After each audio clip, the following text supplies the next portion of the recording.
Good evening, you're watching AWANI Tonight with me, Farhana Sheikh. The total number of victims in Kelantan, Terengganu, Johor and Pahang has continued to drop.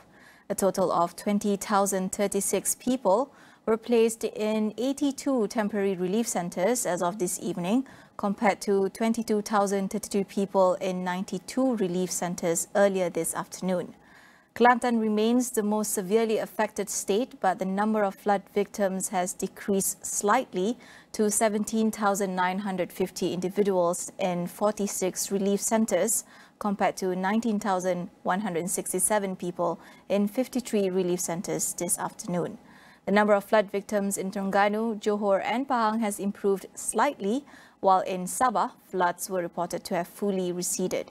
Separately, the police said it has mobilized 750 personnel and 144 assets to assist in operations in all states affected by floods as of yesterday.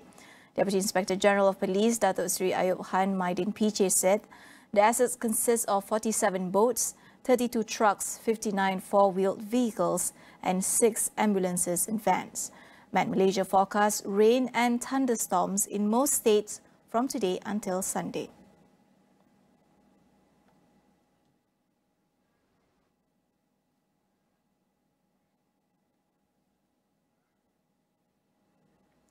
Now we will head over to Rantau Panjang with our correspondent Firdaus Azil. Firdaus, share with us the latest situation there. So thanks again, Farhana. So the situation in Kelantan is gradually improving. There's a noticeable decrease in the number of flood victims seeking refuge in the 41 evacuation centres across the state. So earlier today, I had visited Sekolah Kebangsaan Rantau Panjang 2, one of the PPS, where over 2,000 flood victims have sought shelter. So the predominant concern among them is the extensive damage to their homes as well as the furniture.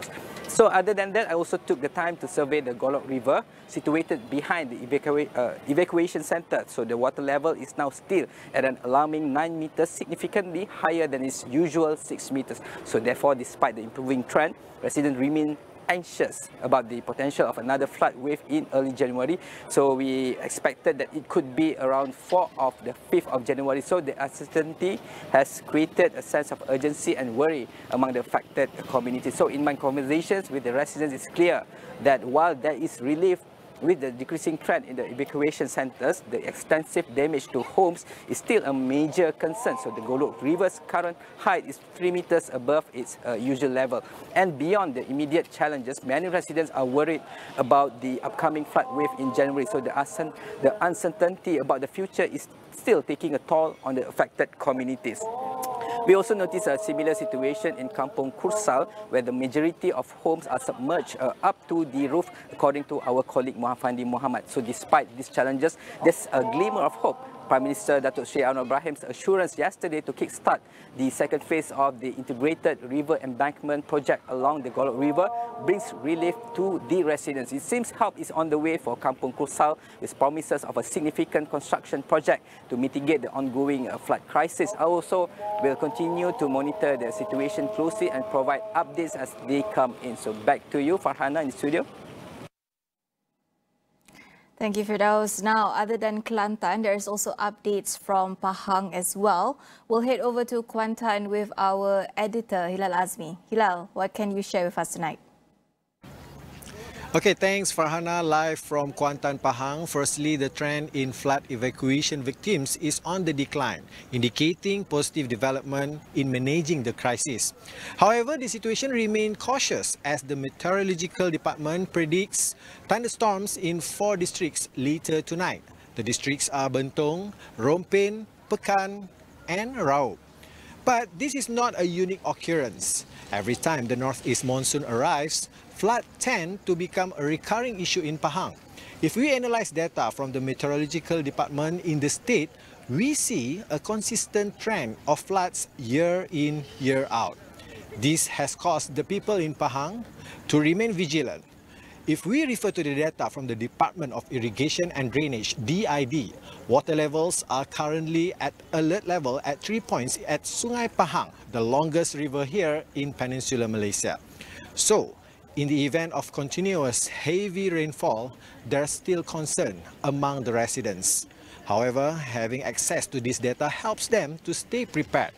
So, in summary, the people in Pahang are keeping in watchful eyes of the situation. This information not only helps them stay informed, but also aids the preparedness efforts.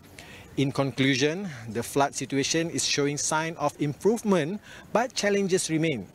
The declining trend in evacuee is a positive note, but the unpredictability of the weather condition underscores the need for ongoing vigilance.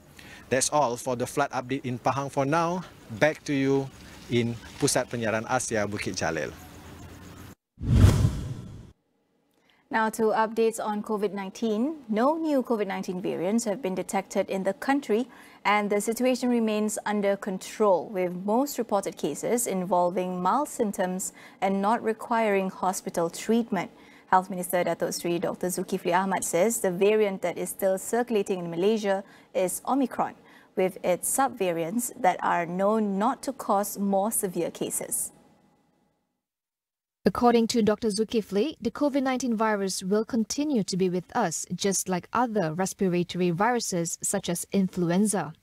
In a statement, he said the public is advised to always practice balance in terms of health and life during the season of increasing cases of infectious diseases. For the 51st epidemiological week from December 17 to 23rd, he said the admission rate of patients suffering from COVID-19 to hospital was 0.5%, while the mortality rate was 0.08%.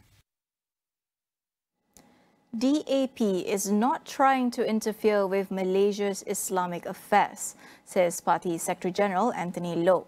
He said that he is well aware of the controversy surrounding the statement made by fellow DAP lawmaker Ngeh Kuham and assured that DAP respects the Selangor Sultan's wisdom regarding the country's Islamic affairs. Ngeh had earlier proposed for non-Muslim constitutional experts to be appointed as members of the special committee to review the duties of the Sharia court. This invited backlash from certain quarters. The Bros MP said this is important so that non-Muslim views about proposed adjustments to the constitution will also be taken into account before a proposal for any change in the law is made. However, Loh clarified that Ngeh's suggestion was a mistake as he had misunderstood the authority behind the establishment of the committee. Loh explained that the committee was not set up by the cabinet. Instead, it was established by the National Council for Islamic Religious Affairs, chaired by the Sultan of Selangor, to advise the council with proposals to strengthen the responsibilities of the Sharia court. Loh also said although the committee reports directly to the council, any of its recommendations which involve amendments to the law must be brought to the cabinet.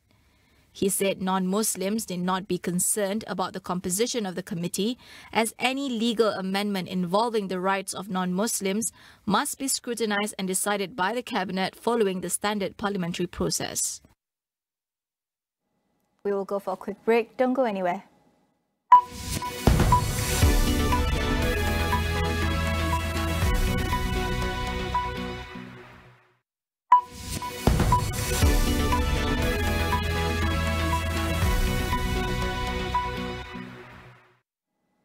Welcome back.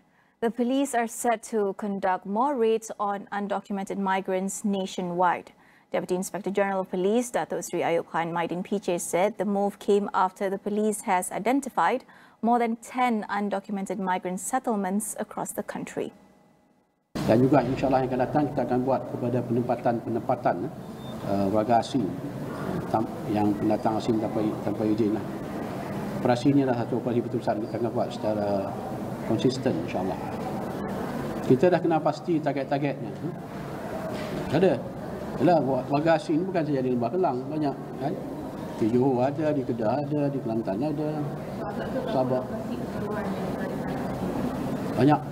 Lebih daripada 10. A total of 1,101 undocumented migrants were detained and contraband worth 104,000 ringgit seized in a large-scale operation in Jalan Silang, Kuala Lumpur a week ago. Ayub said while the previous operations had focused on illegal businesses set up and controlled by undocumented migrants, future raids would target their accommodations. As of October 31st, a total of 216 human trafficking victims have been placed in shelters and are undergoing court proceedings against their perpetrators. Shuaida Abdul Wahab Zain from the National Strategic Office of Malaysia's Council for Anti-Trafficking in Persons and Anti-Smuggling of Migrants, or MAPO, outlines the government's future plans to expand support services for victims. Of course, we don't want to have, up until 50 shelters, no. But we want the sufficient number of shelter, particularly to provide, places for victims of trafficking. Because at the moment, when we say that we only have 10, we don't really have in Sarawak. So it's quite challenging, to transfer victims from Sabah to from Sarawak to Sabah or to Melaka and whatnot. We are also looking into the possibility of having shelter in Sarawak. But at the moment, they are still in progress with consultation among the NGOs in Sarawak. Shuaida stressed the need to focus on the welfare of victims of trafficking. Of course, our intention or our aim is to bring the perpetrators behind the bars. Of course, that is the ultimate end that we want for cases of trafficking in persons. But apart from that, the other important thing is how the victim face their life, how they, regain their strength and also, motivation to continue living. So this is also crucial because sometimes we may not be able to to convict the perpetrators because technical issues, insufficiency of evidence and whatnot. But the most important thing is the victims will be given second chance in life. However, I believe that not only the facilities must be good, but also the intervention programs must be something that is beneficial for the victims of trafficking. So we are thinking of expanding the technical and vocational education training for victims of trafficking. The U.S. Trafficking in Persons report, which placed Malaysia on the Tier 2 watch list, highlighted Malaysia's lack of a database to track and compile data related to trafficking in the country. According to Shuaida, the Home Ministry is in the process of developing an integrated data system to be launched in the first quarter of next year. So at the moment, we are working with our IT division in Moha. So we are doing it in-house. So our experts in the IT division is doing that. And I can say that the system is, the internal development of the system is now 75% completed. So perhaps next year we can get the system to be kicked off and launched. So the integrated data system will include the statistics and data from the relevant agencies, from the Attorney General's chambers, especially for the number of prosecution and as well as number of conviction, and also the data from the shelter homes, because we want to also include the data in terms of the number of people being sheltered in the shelter homes, as well as the number of people who are being granted the permission to move freely, as well as those who have been granted the permission to work. So it will comprise of all the data that we need in order for us to report to the authorities, in particular perhaps the U.S. State Department through the U.S. Embassy, as well as some of the data may be utilized by public as well. Well, that wraps up AWANI Tonight. I'm Farhana Sheikh. Thank you for watching.